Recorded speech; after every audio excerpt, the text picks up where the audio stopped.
কলেজে ওঠার আগে নাকি মাধুরী দীক্ষিতের ছেলেরা দেখেইনি মায়ের সিনেমা বা মায়ের অভিনয়।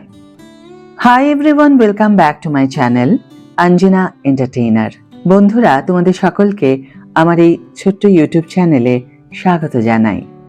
বলিউড তথা ফিল্ম ইন্ডাস্ট্রিতে মাধুরী দীক্ষিত এমন একটি নাম যাকে ভালোবাসে না এমন মানুষ খুঁজে পাওয়া যাবে না।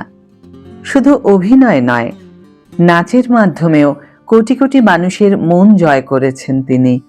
একটা সময় পাকিস্তান মাধুরী দীক্ষিতের বিনিময়ে কাশ্মীর ছেড়ে দিতেও রাজি হয়েছিল।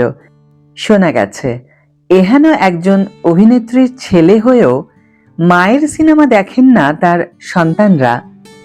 এটা কি করে সম্ভব?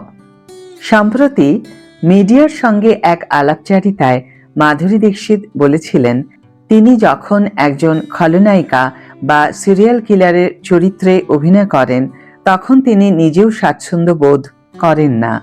তিনি একজন শান্ত স্বভাবের ব্যক্তি, যিনি বাড়িতে রান্না করতেই ভালোবাসেন।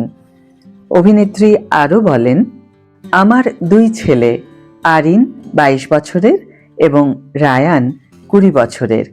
তারা দুজনেই ছোটবেলা থেকে আমার ছবি দেখেনি। যদিও এটি ভীষণ মজার ব্যাপার যে ওদের বন্ধুরা বেশিরভাগ ভারতীয় হওয়ার কারণে আমার অনেক ছবি দেখেছে, কিন্তু ওরা ছোটবেলা থেকে আমার ছবি দেখে বড় হয়নি। অভিনেত্রী আরও জানান, মাঝে মধ্যেই আমার ছেলেদের সহপাঠীরা তাদের জিজ্ঞাসা করে যে তারা আমার সিনেমা দেখেছে কিনা, কিন্তু তারা বলতো না, তারা দেখেনি।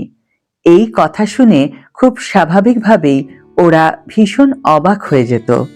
পরবর্তীকালে সহপাঠীদের জোড়াজুড়িতে স্কুল শেষ হয়ে যাওয়ার পর আমার বেশ কিছু পুরনো সিনেমা দেখেছিল আমার ছেলেরা।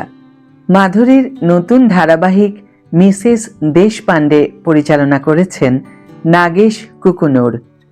এতে আরও অভিনয় করেছেন প্রিয়াংশু চ্যাটার্জি এবং সিদ্ধার্থ চান্দেকার, এবং এই অনুষ্ঠানটি জিও হটস্টারে সম্প্রচারিত হচ্ছে।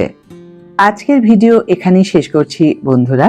ভিডিওটি যদি ভালো লেগে থাকে তাহলে অবশ্যই একটি ছোট্ট করে লাইক দিও, শেয়ার করো বন্ধুদের সাথে, কমেন্ট করে জানিও তোমাদের মতামত।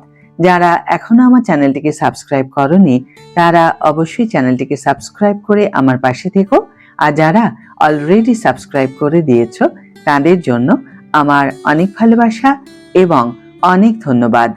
আজ তাহলে বিদায় বন্ধু, দেখা হবে পরের ভিডিওতে। ভালো থেকো, সুস্থ থেকো, সঙ্গে থেকো।